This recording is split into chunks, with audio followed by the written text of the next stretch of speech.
I never thought I'd be writing something like this, but here I am trying to get this off my chest. Maybe it's the shock still pounding in my head or the boiling rage I can't quite shake. Either way, I need to lay it out because I don't see any other way to process what I just found out. It started normal enough. My wife, Lisa, and I had been together for 8 years. We had a small house in the suburbs, weekends spent doing yard work or binge-watching old movies. She was the perfect wife in most people's eyes. She was beautiful, long brown hair, sharp green eyes, the kind of smile that could make your knees weak. I was proud of her, proud of us. But over the last couple of months, something felt off. Little things. She'd stay late at work more often, claiming there was a new project or some urgent deadline. When I asked, she'd brush it off or give me some flimsy excuse. At first, I thought maybe I was paranoid. But last Friday, I decided to go through her phone when she was in the shower. I don't know what I expected, maybe some flirtatious texts, a secret Facebook profile, something. Instead, I found a string of messages that made my stomach drop. They weren't just casual chat. They were intimate, flirty, and downright disgusting in their familiarity. Words like "can't wait to see you tonight," "miss you so much," and "don't forget to bring the condom." My hands trembled as I scrolled through them. Her mark was the name that kept popping up. And there were pictures, screenshots of their texts, a few of her in her pajamas, smiling at her phone like she was in love. I felt the blood drain from my face. My palms became slick with sweat. My chest tightened. I couldn't breathe right. I wanted to scream, but instead I sat there, frozen, staring at the phone like it was some kind of betrayal tattooed on my soul. I never saw this coming. Not from Lisa, not from the woman I trusted with everything. I kept reading. It wasn't just an affair, this had been going on for years. I saw timestamps. I saw their secret meetings in hotels, late-night calls, little whispers of promises that this was just a fling, but I knew better. I could feel it deep in my gut, this was more than some stupid affair. It was her life for years behind my back. And then I saw the worst part, a test strip, a pregnancy test. She'd been lying about her doctor's visits, her stress, and her bad periods. She had been sneaking to take it, hiding it from me. The test was positive. I could see the faint line in the tiny window. She was pregnant. I clenched my fists so hard my nails dug into my palms. My stomach twisted into a knot. I don't even remember how long I sat there, staring at the phone, feeling like I'd been punched in the gut. Every lie she told, every late night she hid, all of it suddenly made sense. The way she'd become distant, the way she'd avoid my eyes. It wasn't just me she was lying to, it was everyone, including, apparently, her own husband. When she finally got out of the shower, I was still there, trembling, phone in hand. She looked at me, confused, maybe a little scared. "Who were you texting so late last night?" I asked, voice trembling but steady. She hesitated, then blurted out some excuse about work emails. I didn't buy it. Instead, I held up the phone, showing her the messages. Her face went pale. "Oh my God," she whispered, voice cracking. "That's not what it looks like." "Really? Because it looks like you've been cheating on me with your—" I said coldly. Her eyes darted away. "It's not like that anymore," she said softly. "It was a mistake." I felt my jaw tighten. Mistake. Yeah, right, I'd been a fool thinking this was my life, but I was done being naive. I needed a plan, one that would make her regret every lie, every betrayal. I didn't say a word for a long moment. I looked at her, and despite everything, I saw the woman I once loved, only now she was a stranger. I knew then that my world was about to change forever. If I was going to do this, I had to be smart. I had to make sure she felt it, felt the pain of knowing I knew everything. She might think she could hide her secrets, but I'd find a way to turn it around on her. I had to. And so I started planning. I didn't tell her I knew. I just watched her, waited for the right moment. I had all the evidence I needed, and I was ready to make her see what she'd done. I'd never been a vengeful man before, but this betrayal stirred something dark in me. She thought she could lie and cheat behind my back for years, and I'd never find out. Well, she was wrong. What she didn't realize was that I had a plan. I was going to give her exactly what she deserved. And when the time came, she'd regret ever crossing me. But I wasn't there yet. First, I had to figure out how to execute it. I spent the next couple of days walking around with a heavy weight pressing down on my chest. Every time I saw her, I felt like my stomach was twisting into 1,000 knots. I kept replaying the scene in my mind. Her face when I showed her the messages, The way her eyes flickered with guilt, the way her voice cracked when she tried to deny it. That image wouldn't leave me alone. I knew I couldn't confront her directly again, not yet. I needed more than just anger. I needed to be methodical, cold even. I started gathering everything I'd need to turn this back on her. I downloaded all her social media accounts, looked into her email backups, and even found a way to track her phone. I wanted to know exactly how much she'd lied, how deep this went. One night, I sat on the bed, clutching my phone tight, staring at the screenshots I'd taken. I realized she'd been sneaking around for so long that there were probably dozens of moments I'd never even suspected. I felt sick. The betrayal felt like a knife twisting in my gut. I knew I had to do something, not just to confront her, but to make her regret every single lie and every sleepless night she'd caused me. I wanted her to feel the shock, the humiliation, the shame of being caught. She thought she could hide this forever, but I was going to make sure she paid. The plan started to take shape. I wanted her to hear it from me, to realize how completely I'd turned her world upside down. But I also knew I couldn't just walk in and say I know everything. That would blow up in my face. I needed to make her sweat, to let her believe she still had some control. That was how I'd get her to crack. I set everything up in my head, small, calculated steps. I'd leave her little clues, let her wonder if I'd discovered more than I let on. I'd make her think I was still in the dark, just enough to keep her nervous. The best part, I'd use her own secrets against her. A kind of revenge that would hit her where it hurt: her pride, her trust, her sense of security. One evening, I found a perfect opportunity. She'd gone out to run an errand, leaving her phone unlocked on the kitchen table. I quietly picked it up, feeling my palms sweat.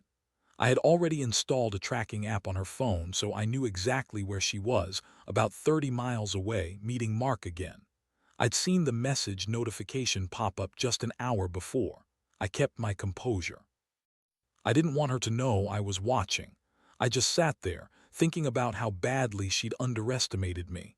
I was tired of being the fool, tired of playing nice. She'd been living a double life for years. Now I was about to make sure she paid for it. The next step was crucial. I knew I had to set up a scene, something that would make her realize how much I knew. I wanted her to feel exposed, vulnerable.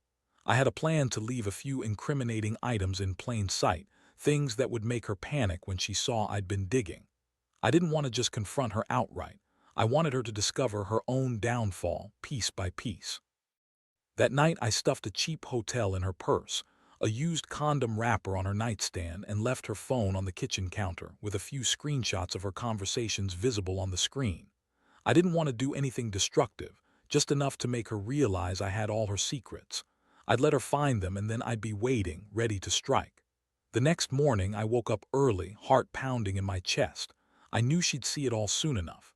When she came home, I'd be ready. I didn't know exactly how I'd confront her, but I knew I'd get her to crack. I'd make her face what she'd done, because she'd broken everything between us. I took a deep breath, feeling the cold resolve settle in. It was time for her to face her consequences, and I wasn't planning to hold back. If she thought she was clever, she was in for a rude awakening.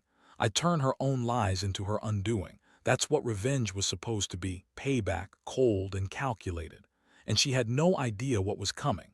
That morning, I could barely eat breakfast.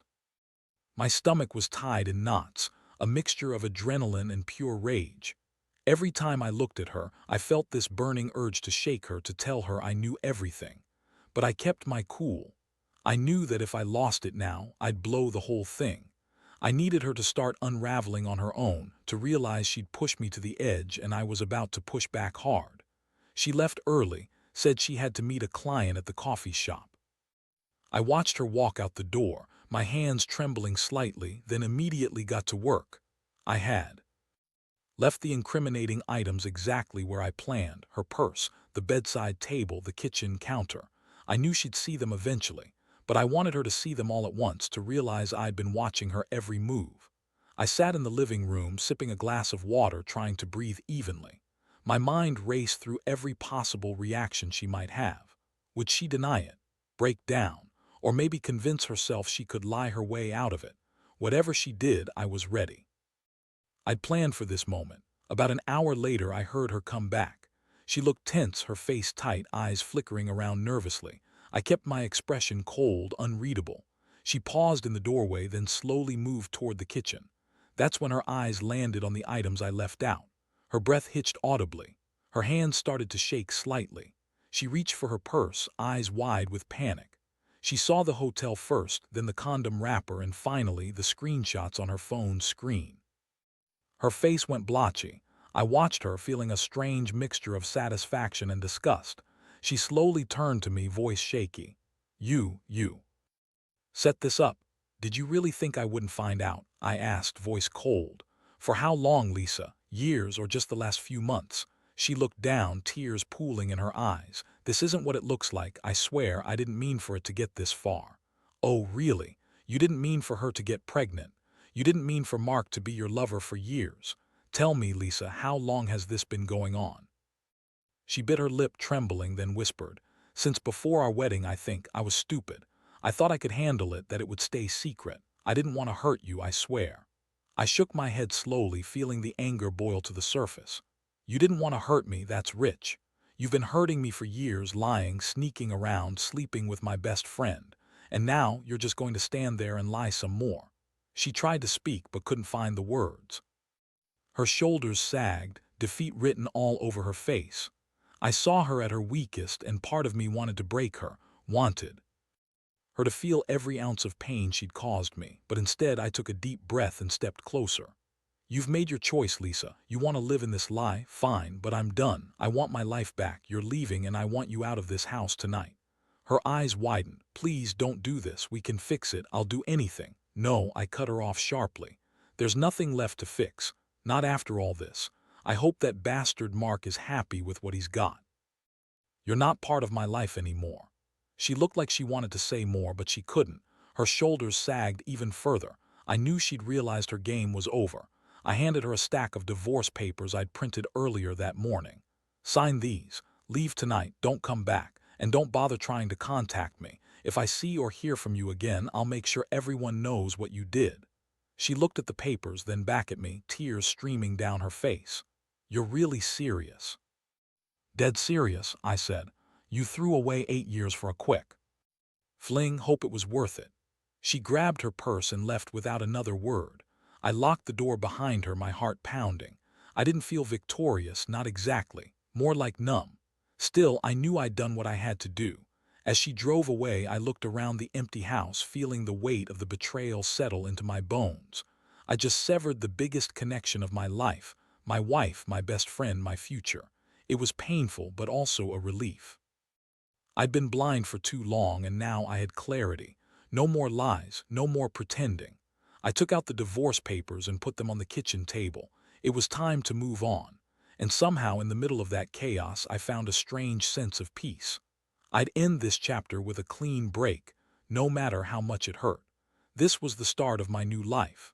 In the days that followed, I felt like I'd been torn apart and put back together in a different shape. The house was eerily quiet, except for the occasional sound of my own footsteps echoing in the empty rooms. Every corner seemed to whisper reminders of her, her laugh, her scent, her presence that once filled this place. Now it was just me, sitting in the silence, trying to breathe through the ache. I spent hours staring at the divorce papers, my finger tracing the lines I'd sign. I knew I had to do it soon. I couldn't keep living in this limbo, waiting for the inevitable. But part of me hesitated. A small, stubborn part refused to let go of the hope that I might find some way to make her see what she'd lost. That hope didn't last long. One night I finally sat down at the coffee table, the papers laid out before me. My hands trembled as I reached for the pen. I took a deep breath, feeling the cold metal press against my palm. The words blurred in my vision for a moment, and I had to remind myself, this is what's best for me. Just as I was about to sign, my phone buzzed. I looked at the screen. It was a message from Mark. My stomach clenched. I hesitated, then opened it. Hey, man. I know you saw everything. Just wanted to say I'm sorry. I didn't mean for this to get so messy. Hope you find what you're looking for. My jaw clenched. I stared at the message, feeling a strange mixture of rage and emptiness. I'd known I'd confront him eventually, but to see the apology written like that, it seemed so hollow. Like he was trying to save his skin, not genuinely regret his actions. I didn't reply. Instead, I set the phone down and looked back at the papers. The ink was cold against my skin. I thought about the years I lost, her lies, her secret life, the betrayal I'd never seen coming. I finally signed my name. The pen scraped across the paper, sealing my fate. As I stood up, I realized I'd just cut the cord to everything I'd ever known. I decided to take the final step, get her out of my life completely. I packed a small bag, grabbed the divorce papers, and headed to her apartment. I wanted her to feel the full weight of what she'd done. I wasn't going to leave her any room to deny her actions or to pretend it was just a mistake. When I arrived, I knocked hard. She answered, her face pale but somehow resigned. "Lisa," I said, voice low but steady, "I've signed the papers. You're done here. I want you gone tonight. Pack your things and I'll be back tomorrow to pick up the rest of my stuff." She looked at me, eyes brimming with tears. "Please don't do this. We're supposed to fix things." "No," I said coldly, "there's nothing left to fix. You made your choice. I'm done being the fool. You want your freedom, go. But don't think I'll ever forget what you did. And don't come back." She nodded silently, tears streaking her face. I turned and left, feeling a strange sense of finality. I just severed the last ties, and it felt like a heavy weight lifted in some dark way.